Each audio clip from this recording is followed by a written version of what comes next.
بسم اللہ الرحمن الرحیم۔ ایک عورت اپنے شوہر کے تنگ حالات کی بنا پر ایک خوشحال آدمی کے گھر گئی اور دروازہ کھٹکھٹایا۔ ایک خادم باہر آیا اور اس سے پوچھا، تم کیا چاہتی ہو؟ عورت نے کہا، میں تمہارے مالک سے ملنا چاہتی ہوں۔ خادم نے پوچھا، تم کون ہو؟ عورت نے کہا، اسے بتاؤ کہ میں اس کی بہن ہوں۔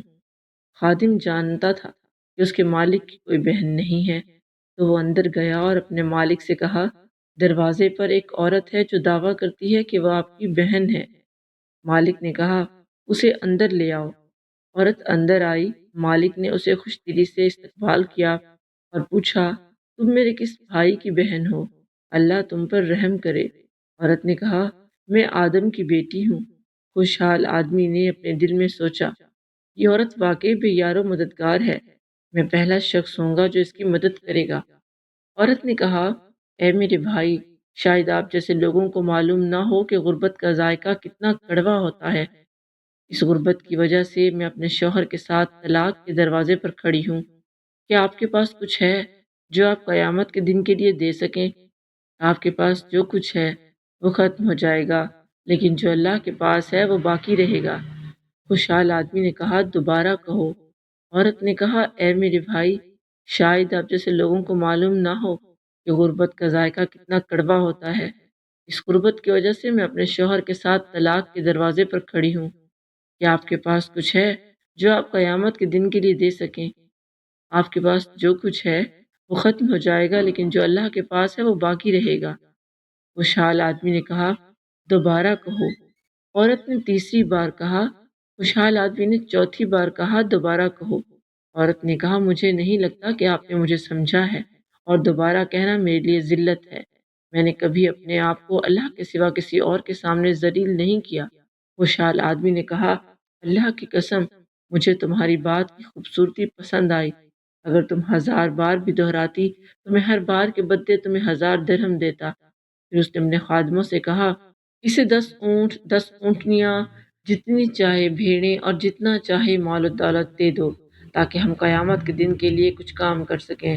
ہمارے پاس جو کچھ ہے وہ ختم ہو جائے گا، لیکن جو اللہ کے پاس ہے وہ باقی رہے گا۔ غریبوں کو مت بھولو، کیونکہ اللہ غنی ہے اور ہم فقیر ہیں۔ اس ویڈیو میں ہر مالدار کے لیے سبق ہے۔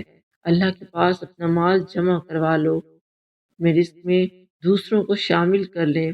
اگر آپ اچھا رزق کما رہے ہیں تو یقین جانیں اس میں آپ کی ذہانت یا صلاحیتوں کا کوئی کمال نہیں، بڑے بڑے عقل کے پہاڑ خاک چھان رہے ہیں۔ اگر آپ کسی بڑی بیماری سے بچے ہوئے ہیں تو اس میں آپ کی خوراک یا حفظان صحت کی اختیار کردہ احتیاطی تدابیر کا کوئی دخل نہیں۔ ایسے بہت سے انسانوں سے قبرستان بھرے ہوئے ہیں جو سوائے منرل واٹر کے کوئی پانی نہیں پیتے تھے، مگر پھر اچانک انہیں برین ٹیومر، بلڈ کینسر یا ہیپاٹائٹس کی تشخیص ہوئی اور وہ چند دنوں یا لمحوں میں دنیا سے کوچ کر گئے۔ اگر آپ کے بیوی بچے سرکش نہیں ہیں بلکہ آپ کے تابع دار و فرما بردار ہیں، خاندان میں بیٹے بیٹیاں مہذب، باحیا اور باکردار سمجھے جاتے ہیں، تو اس کا سب کریڈٹ بھی آپ کی تربیت کو نہیں جاتا، کیونکہ بیٹا تو نبی کا بھی بگڑ سکتا ہے اور بیوی تو پیغمبر کی بھی نافرمان ہو سکتی ہے۔ اگر آپ کی کبھی جیب نہیں کٹی، کبھی موبائل نہیں چھینا، تو اس کا یہ مطلب نہیں کہ آپ بہت چوکنے اور ہوشیار ہیں، بلکہ اس سے یہ بات ثابت ہوتی ہے کہ اللہ نے بدگماشوں، جیب کتروں اور رہزنوں کو آپ کے قریب نہیں پھٹکنے دیا تاکہ آپ ان کے ضرر رسانیوں سے بچ سکیں۔ یہ غالباً ہر انسان کی فطرت ہے کہ جب وہ خود دوسروں سے اچھا کما رہا ہو تو یہ سوچنا شروع کر دیتا ہے کہ وہ ضرور دوسروں سے زیادہ محنتی، چالاک اور آرگنائزڈ ہے اور اپنے کام میں زیادہ ماہر ہے۔ پھر وہ ان لوگوں کو حقیر سمجھنا شروع کر دیتا ہے جن کو نپا تلا رزق مل رہا ہے، ان پر تنقید کرتا ہے، ان کا مذاق اڑاتا ہے، مگر جب یک لخت وقت کا پہیہ الٹا گھومتا ہے تو اس کو پتہ چل جاتا ہے کہ حقیقت اس کے برعکس تھی جو وہ سمجھ بیٹھا تھا۔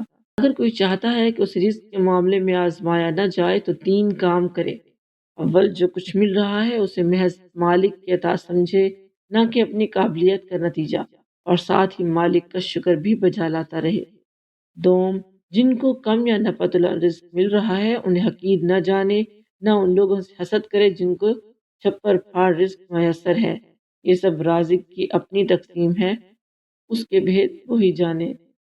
سوم جتنا ہو سکے اپنے رزق میں دوسروں کو شامل کریں، زیادہ ہے تو زیادہ، کم ہے تو کم شامل کریں۔ سب سے زیادہ حق والدین اور رحم کے رشتوں کا ہے۔ نانا نانی، دادا دادی، بہنیں اور بھائی ہیں۔ اس کے بعد خون کے دوسرے رشتے ہیں، جیسا کہ خالہ، پھوپھی، چچا، ماموں، بچی وغیرہ، پھر دوسرے قریبی رشتے دار یا مسکین اور لاچار لوگ۔ یقین رکھیں کہ جب بہت سے دعا کے ہاتھ اس کے حق میں اٹھیں گے تو برکت موسلادھار بارش کی مانند برسے گی، جس کی ٹھنڈی پھوار اس کی زندگی کو گلشن گلشن بنا دے گی۔